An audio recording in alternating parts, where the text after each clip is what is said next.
Olá, queridos! Sejam bem-vindos ao nosso programa Profecias Bíblicas Esperança das Nações. Hoje nós teremos um assunto importantíssimo. Você se lembra que da última vez estudamos Daniel 10, quando Deus abriu os caminhos e veio e falou com Daniel abertamente, respondendo à oração dele? Você se lembra disso? Hoje nós vamos estudar as revelações que foram dadas a ele para os últimos dias. Vamos orar primeiro. Vamos pedir a Deus que esteja conosco. Eu quero orar com sua família nesse momento. Misericordioso Deus e Pai, bendito seja o teu nome por termos essa pessoa aqui conosco agora para orar, para estudar. Eu te peço que o Senhor envie o seu Santo Espírito para nós e para eles, para que eles possam receber de ti e ofertar para o resto do mundo inteiro, Senhor. Bendito, glorioso seja o teu nome por não nos deixar nas trevas. Te rogamos e te agradecemos em nome de Jesus, que está no lugar santíssimo do santuário celestial, por quem oramos e agradecemos. Amém. Durante várias vezes e vários estudos, estamos estudando os acontecimentos dos últimos dias no livro de Daniel. E eu quero que você abra sua Bíblia no livro de Daniel, capítulo 11. Eu tenho uma pergunta a lhe fazer. Com que império começa Daniel 11? Veja no capítulo 11, verso 1 e 2. No primeiro ano de Dario, o Medo, levantei-me para o animar e fortalecer. Agora veja o verso 2. Agora eu te declararei a verdade. Ainda 3 reis se levantarão na Pérsia, e o quarto será acumulado de grandes riquezas, mais do que todos, e tendo-se fortalecido por meio de suas riquezas, agitará todos contra o reino da Grécia. De qual esse reino está falando? Da Pérsia, lembra disso? Dos Medo-Pérsias. Interessante que esse quarto reino que está falando aqui no verso 2 é aquele Xerxes ou Assuero, o marido de Esther. Você lembra que tem um livro na Bíblia que fala sobre essa história bonita? Então, aqui está falando dele, tá bem? Agora veja, que é o quarto reino do reinado da Pérsia, tá? Agora veja do verso 3 em diante. Quem é o rei poderoso que surgiu e o que acontecerá após a sua morte? Daniel 11, verso 3 e 4.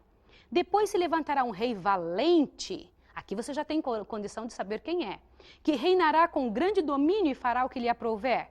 Mas estando ele em pé, o seu reino será quebrado e será repartido para os 4 ventos do céu. Qual foi o reino que foi repartido em 4? Você lembra disso? Foi o reino da Grécia. Estamos falando dos 4 generais de Alexandre, tá bem? E aqui em diante, você continua vendo, não passará a sua posteridade, nem terá o mesmo poder com que reinou, porque o seu reino será arrancado e passará a outros. Os 4 generais de Alexandre não foram tão poderosos quanto Alexandre. Alexandre tinha aquele poder imenso de trabalhar e venceu com toda aquela rapidez, conquistou todos os reinos do mundo tão rápido. Agora, do verso 5 em diante, eu tenho uma outra pergunta para te fazer. Que símbolo é usado para descrever os 2 poderes no reino grego que lutariam um contra o outro? Você vai começar a ver termos como Rei do Norte e Rei do Sul até o final do capítulo 11 de Daniel. Por quê? Rei do Norte e Rei do Sul, eles tomam o nome das pessoas que estão sendo descritas aqui, que estão fazendo parte da história, que estão tomando lugar na história, para descrever quem estaria lutando um contra o outro. Este Reino do Norte e Reino do Sul muda de personagem conforme o tempo vai passando, exatamente porque as pessoas morrem, falecem e outro poder semelhante se levanta no mesmo local. Se levanta dali, daquele local e vai tomando vulto na história humana. Para que você compreenda o que nós vamos estudar, você tem que entender a situação geográfica, a situação social da época e política, para que você possa ir encaixando as dicas que Deus vai dando dos personagens na história. Então veja, do verso 5 em diante, do 5 ao 15, você encontra aqui os detalhes falando daquilo que fariam, do trabalho que executariam aqueles que viriam depois de Alexandre no seu próprio reino, na Grécia. E eu vou citar alguns deles para que você possa ver. O verso 5. O rei do sul se fortalecerá. Egito, liderado por Ptolomeu I, tá bem?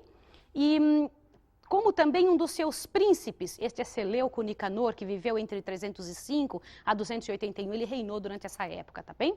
E reinará e grande será o seu domínio. Mas ao cabo de alguns anos, 35 anos após a morte de Seleuco I, se aliarão a filha do rei do sul, que é Berenice, tá? Que ela se casou, né, a filha de Ptolomeu II, e virá ao rei do norte para fazer um tratado. Interessante que eles se casavam entre si em busca de poder. Depois Berenice faleceu, aqui conta também a respeito disso. Ela foi assassinada, ela com todas as suas criadas, as pessoas todas, e aqui mora porque ela será entregue, bem claro aqui no verso 6, quando comenta a respeito dela. Aliás, eu não posso comentar todos os detalhes e todas as pessoas que estão aqui, para que a gente possa trabalhar mais com o final da história do capítulo 11, quando diz a respeito de mim e de você. E todos esses acontecimentos são detalhados. Lembra do trabalho de Deus? O método de Deus, ele amplia a informação que já havia sido dado antes. No capítulo 7, capítulo 8, capítulo 9 e 10 de Daniel. Continua, aqui do capítulo 5 até do versículo 5 ao 15, você encontra os detalhes daquilo que faria o reinado da Grécia. Agora, veja que interessante o verso 16. Daniel 11, de 16 a 30, dá detalhes do império de Roma pagã. E você vai poder observar quais são eles. O que há de vir contra ele fará segundo a sua vontade, ninguém poderá resistir diante dele. Entrará na terra gloriosa e terá poder de destruí-la. Lembra da Palestina? Do que o império de Roma pagã fez? O que trabalhou contra o povo de Deus? Aliás, meus queridos, é muito importante você entender essas pernas de ferro. O trabalho que Roma pagã fez no mundo foi destruidor. Continua. Firmará um propósito de ver contra a força de todo o seu reino, e ali vem dando os detalhes até, e lhe dará uma jovem em casamento. Você se lembra de Cleópatra e Marco Antônio? Novamente, depois de tantos anos, que um povo anterior tinha tentado unir os reinos para fazer com que se tornassem fortes, aqui nós vemos novamente esse tipo de situação. Aliás, se você parar para observar, toda vez que você encontrar alguém com grande poder, espere, porque será revelado o que vai haver dentro dela. Aliás, é o poder que revela quem são as pessoas, meu querido. Revela quem são os reinos. Você dá poder a ele e você vê o que é que ele faz com o mundo e consigo mesmo. Continua. Aqui eu vou dar alguns nomes de alguns personagens que são descritos, que são detalhados aqui na história e na maneira como é mostrado em Daniel 11. E eu quero que você observe comigo. Veja no verso 20, por exemplo. Em seu lugar se levantará quem fará passar um exator de tributo. Aqui você está ouvindo falar de Augusto César. Para frente, pela glória do seu reino, mas em poucos dias será destruído, isto sem ira e sem batalha. Agora o verso 21 é extremamente interessante, ó. Depois se levantará em seu lugar um homem vil, ao qual não tinham dado a dignidade real. Ele virá caladamente e tomará o reino com engano. Estamos falando de Tibério César, que ele reinou no ano de 14 a 37 depois de Cristo. Olha que interessante. São os detalhes que vem mostrando deste reino. Roma pagã tirou o ungido no verso 22. As forças inundantes serão varridas de diante dele e será destruída, como também o príncipe da aliança. Lembra que Jesus morreu dentro do reino de Roma pagã? Jesus morreu no ano 31 de nossa era, bem quando Roma pagã liderava o mundo. É muito importante você observar esses detalhes, mas eu quero correr com você agora para o verso 31, onde começa o outro império que nasceu de Roma pagã. Dê uma olhada. Dele sairão os braços que profanarão o santuário. O que é isso? De Roma pagã ia sair uns braços que vai profanar o santuário. Que santuário? O santuário foi destruído, o santuário físico do povo judeu, no ano 70 de nossa era. Aqui já está acontecendo a situação bem depois do ano 168. Dá uma olhada no verso 30. Porque virão contra eles navios de Quitim. Que navios? O que é isso Quitim aqui? Quitim são romanos, é uma tradução para romanos, tá? Que lhe causarão tristeza. Voltará e se indignará contra a Santa Aliança e fará o que lhe apraz. Eu estou lendo um verso antes do 31 para que você veja a situação. Mas por que aqui dele sairão os braços que profanarão o santuário? E ainda traz mais detalhes. Isto é, a fortaleza e tirarão o sacrifício contínuo, estabelecendo a abominação desoladora. Queridos, quando Roma papal começou esse tipo de trabalho, porque Roma papal é aquele reino que saiu de um dos braços de Roma pagã, tá bem? Então, veja que coisa interessante. O que é abominação desoladora? Você precisa entender muito bem isso. A abominação desoladora. Vá na sua Bíblia no livro de Deuteronômio. Eu quero lhe mostrar algo, Deuteronômio capítulo 17, para que você possa entender o que Deus chama de abominação. Capítulo 17, e observe junto comigo, querido, e eu queria que você agora me perdoasse o que eu vou ler para você. Estas coisas são muito sérias, eu preciso te mostrar. Porque se eu não te mostro, eu perco de Deus o privilégio de continuar fazendo esse trabalho, porque o Senhor Deus vai tirar de mim essa responsabilidade. Se eu sei, eu tenho que lhe ajudar a sair desse problema. Dê uma olhada no que diz aqui, no capítulo 17, verso 2. Quando no teu meio, em alguma das cidades que o Senhor teu Deus te dá, se achar um homem ou uma mulher que pratique o que desagrada ao Senhor teu Deus, violando a sua aliança, servindo a outros deuses e prostrando-se diante deles, ou do sol, olha que coisa séria. O que é prostrar-se diante de um Deus e do sol? E mais, ou da lua ou do qualquer astro do céu, coisas que eu não ordenei? Logo que for denunciado, indagarás bem. Se de fato for verdade que se cometeu tal abominação em Israel, então levarás o homem ou a mulher que fez esse malefício às portas da tua cidade e o apedrejarás até que morra. Queridos, o que é isso? O que Deus chama de abominação? Deus chama de abominação aquilo que o povo faz nessa terra com tanta facilidade hoje e que não existe uma só pessoa que diga o contrário para eles. Queridos, quando nós nos prostramos diante de um ídolo, diante de algo que nós fizemos de madeira, de ferro, seja o que for, e chamamos aquilo de nosso Deus, nós estamos cometendo uma abominação contra o Senhor. E você sabia que essa questão de adorar o sol, eu vou lhe dizer algo muito sério. Quando o povo pagão do passado adorava o seu Deus, eles adoravam o sol, a lua, etc. Mas o Deus principal deles era o sol. E eles faziam isso no domingo. Domingo era o dia de adorar o sol. Por que hoje os cristãos estão adorando no mesmo dia usado pelos pagãos? Por que isso? Por que você acha que o chifre pequeno colocou este dia para ser adorado no meio do povo de Deus? Lembra que o chifre pequeno é contrário a Deus? Isso é coisa muito séria. Agora eu queria que você observasse também Isaías 44. Vai na sua Bíblia em Isaías 44. Há um livro bem um pouco para frente de Salmos. Você encontra o livro de Isaías, o capítulo 44, e leia comigo algo surpreendente. Isaías 44, do verso 9 em diante. Eu vou ler com você. Todos os artífices de imagens de escultura são vaidade, e as suas coisas mais desejáveis são de nenhum préstimo. É Deus falando. Desculpe, eu sei que isso judia, machuca, mas é melhor que você saiba para não sofrer o dano de ser responsável por esse tipo de situação. E suas próprias testemunhas nada veem, nem entendem para que eles sejam confundidos. Quem forma um Deus e funde uma imagem de escultura que é de nenhum préstimo? Ele e todos os seus seguidores ficarão confundidos, diz Deus. E os artífices são apenas homens. Ajuntam-se todos e levantem-se, assombram-se e serão juntamente confundidos. Agora, observe do verso 13 em diante. O carpinteiro estende a régua sobre a madeira e com o lápis esboça um Deus. Dá-lhe forma com o cepilho e torna a esboçá-lo com o compasso. Ali, desenha, etc. Faz o seu Deus à semelhança de um homem, segundo a forma de um homem. É isso que a gente vê, esses deuses, estes santos, que são colocados para serem adorados. E observa de novo. E coloca esse Deus para habitar na sua casa. Cortou para si cedros e tomou o cipestre e o carvalho. Ele o deixou crescer entre as árvores do bosque e plantou um pinheiro. E a chuva fez crescer. Agora veja do verso 15. Tal árvore serve ao homem para queimar, parte de sua madeira ele aquenta, coce o pão, também faz um Deus e se prostra diante dele. Fabrica uma imagem de escultura e se ajoelha diante dela. Continua lendo. Metade queima no fogo, prepara a carne para comer, faz um assado, dele se farta. Então do resto faz um Deus, uma imagem de escultura, ajoelha-se diante dela e se inclina e lhe dirige a sua oração e diz: livra-me se tu és meu Deus. Nada sabem, nem entendem. Grudaram-se-lhe os olhos para que não vejam e se fecharam seus corações para que não entendam. Queridos, isso é coisa séria. Agora o pior vem para frente no verso 19. Nenhum deles para pensar. Ninguém tem conhecimento nem entendimento para dizer: metade queimei no fogo, assei pão sobre suas brasas, assei sobre eles carne e comi. Farei do resto uma abominação. Está escrito isso na sua Bíblia? Farei do resto uma abominação. Ajoelhar-me-ia ao que saiu de uma árvore. Queridos, isso é coisa muito séria. Pare para pensar. O Senhor Deus chama de abominação prostrar-se diante de imagens de escultura ou adorar o sol. Abra sua Bíblia em Ezequiel, vai para frente um pouquinho.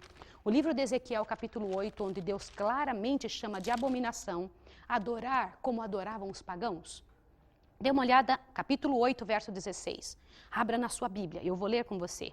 Ele então me levou ao átrio interior da casa do Senhor e vi a entrada do templo do Senhor entre o pórtico e o altar, cerca de 25 homens, de costas para o templo do Senhor e com os rostos para o oriente. Eles se prostravam diante do sol virados para o oriente. Isso para Deus era chamado de abominação. Queridos, nós não queremos prestar abominação perante o Senhor Deus dos exércitos. Nós não queremos fazer isso, eu sei que seu coração é sincero. Eu sei que o que você mais quer é que em nome de Jesus Cristo seja aceita a tua adoração. E hoje você está aprendendo que Deus não aceita dessa maneira? Isso é coisa muito séria. Continua vendo, por favor. Agora dá uma observada no verso 32. Aos violadores da aliança, ele com lisonjas perverterá. Essa é obra aberta. Mas o povo que conhece ao seu Deus se tornará forte e fará proezas. Lisonjas, sabe por quê? Ele oferece cargos para que aceitem a supremacia. Olha que coisa. Continua. 33. Os entendidos entre o povo ensinarão a muitos, mas cairão pela espada e pelo fogo, pelo exílio, pelo roubo e por muitos dias. Assim que o chifre pequeno, ou seja, o império papal, começou a trazer perante o povo uma série de ensinos que não eram bíblicos, houve um povo que brigou contra isso, que é o que você encontra no verso 33. Esse povo eram os valdenses, os albingenses. Este povo não queria seguir como Roma pedia. Seguia abertamente, como diz a Bíblia, e eles foram massacrados, foram judiados. E o que você vê aqui no verso 34 é interessante.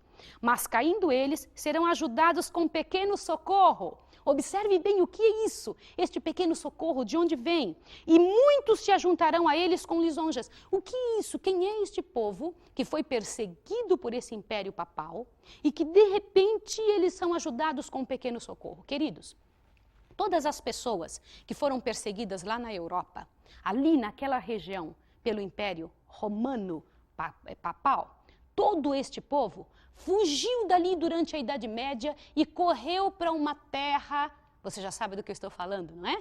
Correu aqui para lá, para os Estados Unidos, aonde nos Estados Unidos eles encontraram um pequeno socorro, uma terra aonde ainda não havia nação, onde eles poderiam adorar com liberdade sem serem perseguidos. Este pequeno socorro aqui é a reforma na Europa, eles correndo para que a reforma não fosse contaminada e vieram e correram para os Estados Unidos.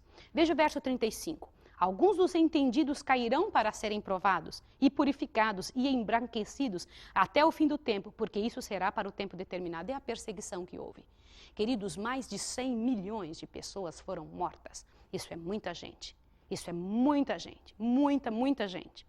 Este rei, o sistema papal, fará conforme a sua vontade e se levantará e engrandecerá sobre todo Deus e falará coisas espantosas contra o Deus dos deuses e será próspero até que a ira se complete, porque aquilo está determinado e será feito até o fim.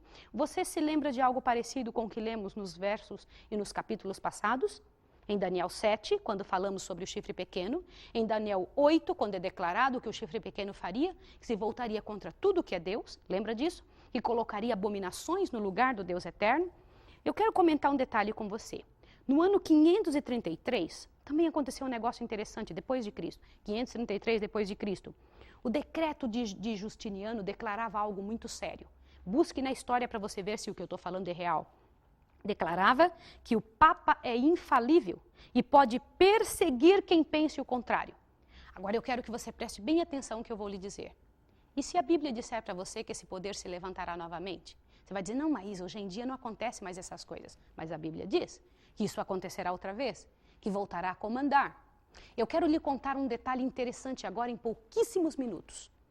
O poder romano papal existiu desde o ano 538 até o ano 1798. Como foi isso? Daquelas tribos bárbaras, as 10 tribos bárbaras, que foram divididas do Império Romano Pagão, no ano 476 d.C., aquelas tribos bárbaras, de uma delas veio Roma, que é a igreja pagã, que começou a comandar no mundo. Veja que quando Roma pagã perdeu o poder, Roma papal tomou o lugar da mente das pessoas. Roma pagã e Roma papal uniram-se, preste atenção que eu vou lhe dizer, para conseguir de novo o poder que haviam perdido. Quando Roma pagã viu que perdeu o poder, começou a pensar, existe uma maneira de eu alcançar de novo o poder que eu possuía. E o poder que eu possuía eu consigo agora através da religião. E unindo-se com a igreja que chamava-se católica, apostólica, cristã, porque a igreja católica por ser universal, apostólica por ser dos apóstolos e cristã porque recebia a ordem de Cristo, a partir do ano 538, com a união da igreja e do Estado, passou a receber ordens também de Roma. Então, ao receber ordens de Roma, mesclou o cristianismo com uma série de coisas que Roma pagã fazia. E agora se encontra na Terra, do ano 538 em diante, uma igreja que traz para dentro dos seus portais e para dentro de sua fé detalhes que não pertencem ao seu marido, Senhor Jesus Cristo. E são vários deles, como por exemplo, você sabia que até o ano 300 não se batizava criancinhas? Você sabia que começou a batizar criancinhas depois dessa data? Não se rezava pelos mortos? Não se acendia vela para os mortos? As Bíblias, o cânon sagrado, Bíblia ainda não existia como agora, mas os livros existiam. Não existiam os apócrifos, existiam os escritos desses outros deuses, desses outros escritores, mas nenhum deles fazia parte do assim diz o Senhor, o claro assim diz o Senhor. Foi criada então a ideia da transubstanciação, que é a ideia de que a hóstia se transforma verdadeiramente em Deus. Você sabia que é algo interessante que eu preciso lhe falar?